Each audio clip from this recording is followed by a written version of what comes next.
कृष्णा कृष्णाय वासुदेवाय हले परमात्मने पंतलाय क्लेशनाशाय गोविंदाय नमो नमः। ओम भूर्भुवः स्वः तत्सवितुर्वरेण्यं भर्गो देवस्य धीमहि देवो न प्रचोदयात्। नमस्कार, जय श्री कृष्ण। धर्म प्रेमियों, आपको ज्ञात होना चाहिए कि संवत 2080 के अंदर में विक्रमी संवत 2080 में पुरुषोत्तम मास श्रावण मास आ रहा है और इस श्रावण मास के अंतर्गत जो पुरुषोत्तम मास है, पुरुषोत्तम मास के अंदर पहले शुक्ल पक्ष आता है और उसके बाद कृष्ण पक्ष आता है। तो पुरुषोत्तम मास की एकादशी का तो कहना ही क्या, पुरुषोत्तम मास की एकादशी विशेष फलदायी है।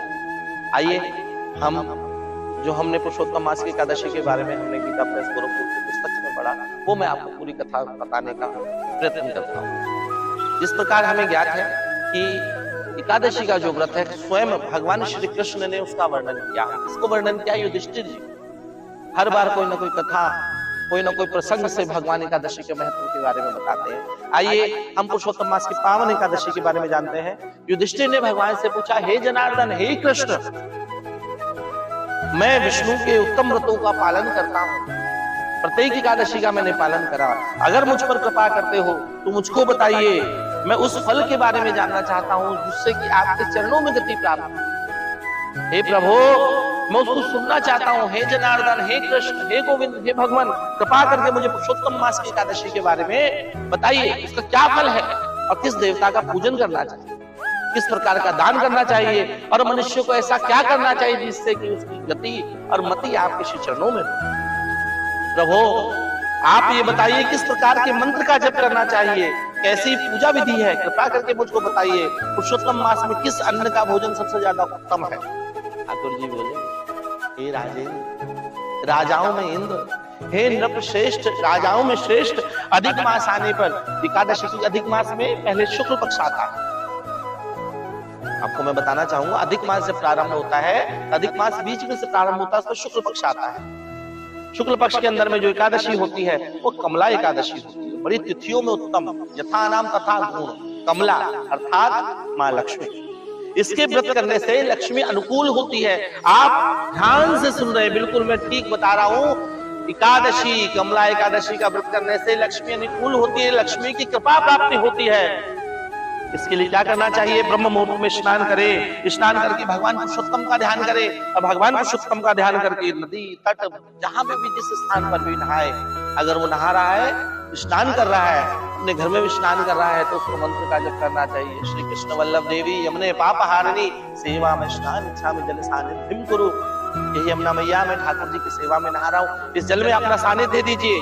और कहते हैं कि 1100 गुना शिव मंदिर में और तीर्थों में देवताओं के निकट, अगर तुलसी के समीप करते हैं तो लाख गुना, और श्री हरि विष्णु के समीप कोई कार्य करते हैं तो अनंत गुना फल प्राप्त होता है। अब इसी कथा का ध्यान से श्रवण करना है हमें। इसी कथा के बारे में भगवान बता रहे, आप भी ध्यान से सुनिएगा। अवंतीपुरी में विश्व शिवकर्मा नाम के श्रेष्ठ ब्राह्मण रहते थे। अवंतिकापुरी में शिवकर्मा शर्मा नाम से एक श्रेष्ठ ब्राह्मण रहते थे। उनके 5 पुत्र थे।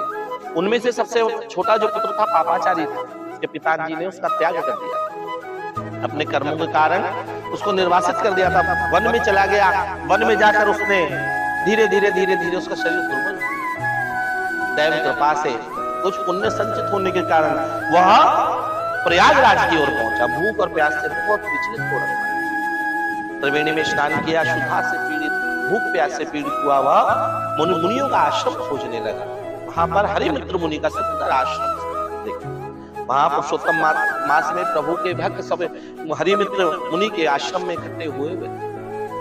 इतने में वो भी पहुंचा। पाप नाशक कथा कहने वाले ब्राह्मणों के मुख से उसने श्रद्धा पूर्वक कमला एकादशी का महत्व सुना और बताया कि कमला एकादशी जो है पुण्य को देने वाली है, समस्त पापों को नष्ट करने वाली है। मैं आपको बताना, फिर दोबारा आपको बताना चाहता हूँ, कमला एकादशी का व्रत करने से लक्ष्मी जी अनुकूल होती है, लक्ष्मी जी की प्राप्ति होती है, श्री हरि के चरणों में हमारी गति होती है, और वो लक्ष्मी जो दैवीय संस्था है, दैवीय लक्ष्मी प्राप्त होती है।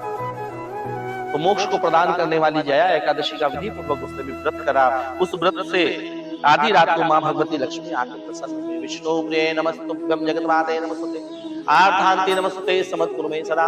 नमो नमस्ते महामाया श्रीपीठे सुरपूजिते। शंख चक्र गदा हस्तके महालक्ष्मी नमोस्तुते। महालक्ष्मी च विद्महे विष्णुपत्ने च धीमहि तन्नो लक्ष्मी प्रचोदयात्। तो लक्ष्मी जी प्रसन्न हुई और आकर बोली, ब्राह्मण तुमने कमला एकादशी का व्रत किया है, इसलिए हरि की आज्ञा पाके तुम्हें वैकुंठ धाम से तुम्हें वर देने आई हूँ। आप बोलो। माँ लक्ष्मी, अगर आप मुझ पर प्रसन्न हो तो कृपा करके मुझे ऐसी कृपा करिए कि मैं सदा संतों के संलग्न में रहूं, संतों के सानिध्य में रहूं। लक्ष्मी जी एकादशी का व्रत करेगा, श्रद्धा पूर्वक एकादशी के एक श्लोक को भी सुनेगा, उसको करोड़ों करोड़ों पाप जो है तत्काल नष्ट हो जाएंगे, वो पापों से मुक्त हो जाएगा। जैसे मासों में पुरुषोत्तम मास, आपने बिल्कुल सही सुना, मासों में पुरुषोत्तम मास, पक्षियों में गरुड़, नदियों में श्री गंगा जी यमुना जी श्रेष्ठ है, उसी प्रकार तिथियों में एकादशी द्वादशी श्रेष्ठ है।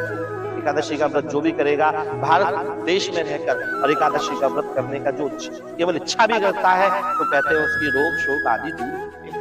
भगवान नारायण का जो एकादशी के दिन पूजन करते हैं, उनको सदा ही भगवान नारायण श्री हरि की कृपा प्राप्ति होती है। उनकी लीला और कथाओं को जो वर्णन करते हैं, उनपे कृपा होती है। कलयुग के अंदर एकादशी द्वादशी तिथि जो है वो महापुण्यशाली, इसलिए सुदर्शन चक्रधारी भगवान श्री हरि विष्णु का ध्यान करते हुए जो भी व्यक्ति एकादशी को व्रत करता है, उसके समस्त पाप नष्ट हो जाते हैं। एकादशी को व्रत उपवास करने पर उसने क्या बोलना है? कमल नयन भगवान अच्युतम, मैं एकादशी को निराहार रहकर दूसरे दिन व्रत करूंगा, आप मुझको शरण। अरे संस्कृत में नहीं बोल सकते तो अपन हिंदी में तो बोल सकते हैं ना। हे कमल नयन भगवान, हे पूर्ण पुरुषोत्तम भगवान, हे लक्ष्मीपति, हे स्वामी जी के पति, आप मुझ पर कृपा करिए, मैं एकादशी के दिन निराहार रहकर व्रत करूंगा, मुझे खुशी करूंगी। इस प्रकार से जो एकादशी की रात्रि में नृत्य गीत आदि का आचरण करता है और द्वादशी को पुनः श्री हरि विष्णु को स्नान आदि करा के तुलसी से पूजन करता है, कहते हैं उसकी तो गणना ही नहीं, इतना भारी पुण्य। इसलिए एकादशी का व्रत श्रद्धा पूर्वक करना चाहिए। द्वादशी के दिन किसी उत्तम ब्राह्मण को भोजन करा के फिर व्रत का पारायण करना चाहिए। जो इस प्रकार से व्रत करेगा उसको श्री गोलोक धाम की प्राप्ति होगी। ऐसा कहकर लक्ष्मी जी भी अंतर्ध्यान हो गई। बोलिए श्री कृष्ण कन्हैया लाल की जय हो।